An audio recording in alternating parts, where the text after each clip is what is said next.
Hi everyone, I'm Shelly from There's No Place Like Home at redheadmom8.wordpress.com. Today I'm bringing you the last installment of my Notebooking 101 series, and I'm going to be talking to you about nature study journals, which were actually the very first type of notebook that I ever heard of, yet they were the last type of notebook we ever actually implemented into our homeschool. And I'm not really sure why that is, but that's just how it is. So anyway, I decided that I am going to bring this to you last just because we first started doing nature study journals around March of this past year, so just a few months ago. So we didn't really have a whole lot in our journals for me to share with you. So I wanted to give it a little extra time. So what I'm going to do is, I'm sure that a lot of you actually know what nature study journals are, but there are also some people who may not know what they are, especially people who are newer to homeschooling.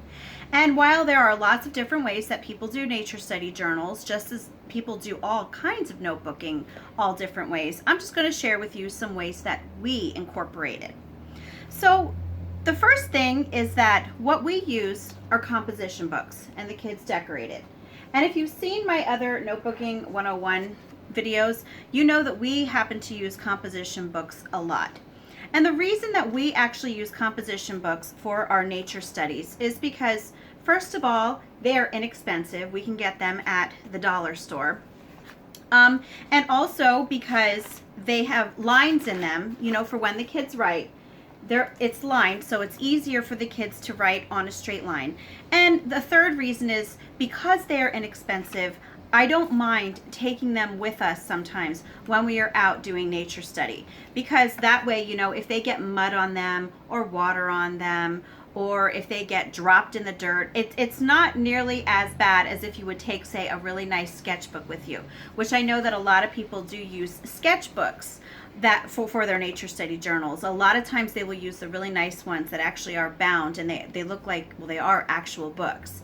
And while those are beautiful, cost-wise, it's just easier for us to go the inexpensive route. And also just because that way it's not quite so bad, when you get a grass stain, or a bird might even poop on the nature study journal, and it doesn't really matter.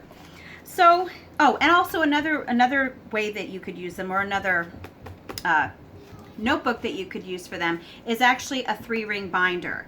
I think that using a 3-ring binder would actually be helpful if your children will be bringing lots of things home with them from their nature studies.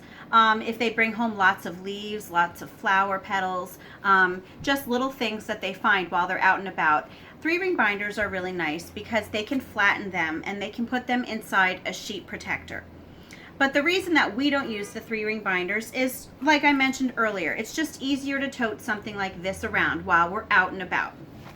And now, while my kids don't always take our nature study journals with them, I always do give them the option of doing it. So I don't ever tell them that they do have to or they don't have to. I always just tell them, do you want to take your journal with you now, or do you want to fill it out when you come back? And they usually will fill it out when they come back, because while we're out and doing things, they are in the moment. They want to be, looking at the moss on the trees, or looking in the creek for tadpoles, or digging through the dirt looking for pine cones. And they're not really interested at that point in time in using their journals. Now, I know that there are other kids in other families who do like to take their journals along and will actually do detailed sketches of what they see. And if your child, would be interested in doing something like that, of course they can do that. My 11-year-old son, now, he does take his journal with him sometimes. And when he does that, he will typically write a description of what he sees so that he doesn't forget. But even he too will tend to do it when we get home. So there are different ways that you can incorporate this. There are different options that your kids can use for doing this. So one of the ways is by printing up nature study notebooking pages.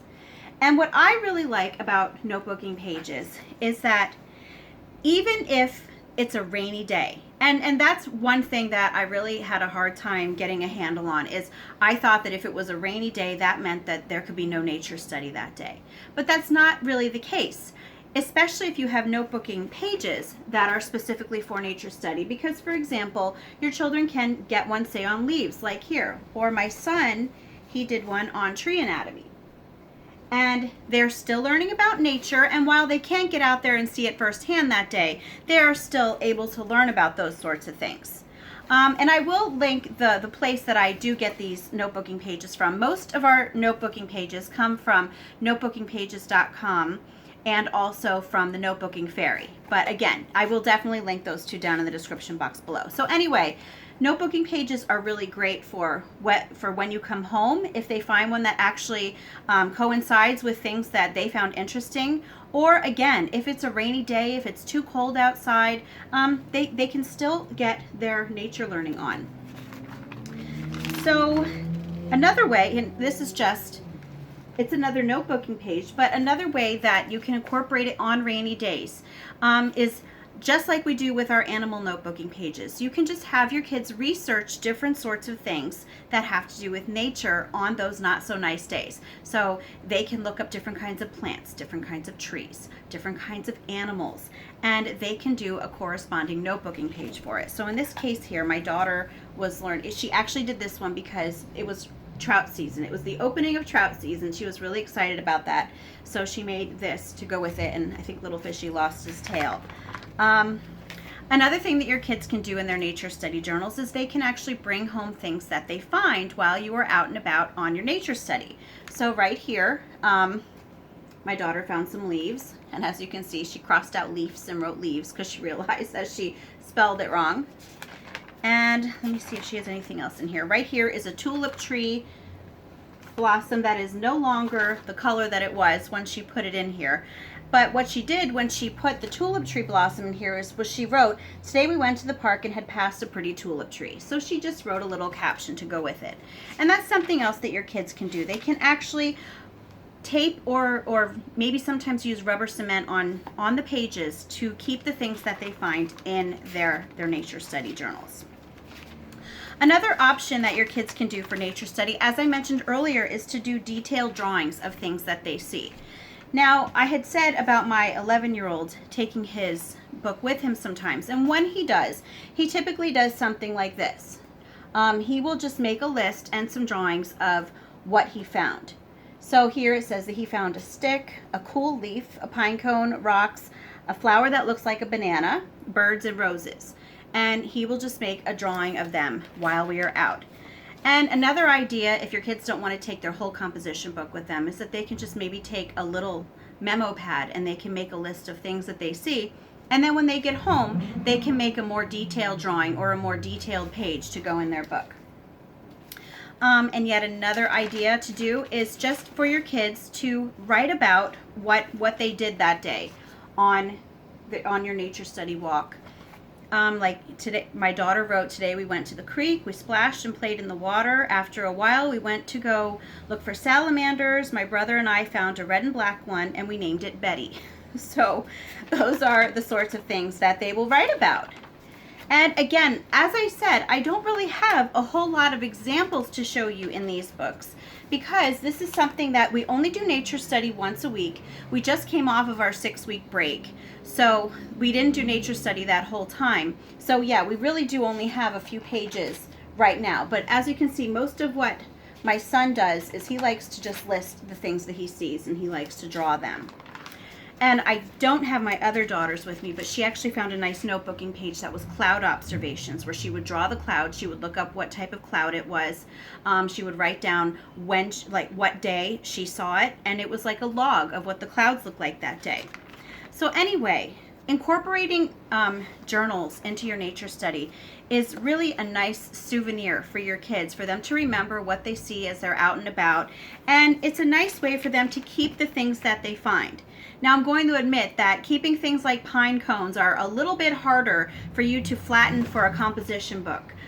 Even for a binder, things like pine cone are harder. So what you could even do on those occasions is just bring the pine cones home and maybe make a bird feeder out of them. Take a picture of the bird feeder, and then you can paste that into the nature study journal. And I will at some point make a more detailed video about nature studies themselves, not just the journals, but what nature study is itself. But I just wanted to finish up my Notebooking 101 series because I have taken so long to get it done, and I apologize for that. My mind gets sidetracked, and there are times when a topic is in my head and it will not leave my head until I just make a video about it. So that's what happens there. So anyway, if you have any questions or comments, you can leave one down below. I will answer you as soon as I can. If you like this video, give it a thumbs up. If you haven't subscribed yet and would like to see more of what I have to say, I would love if you would do that. And if you would like to support me on Patreon, because I am at this point hoping to get a vlog going, and I explained that in another video, which I will link down below if you want to see how that all came about. But anyway, I'll leave that link there too for Patreon, and I hope you have a great day.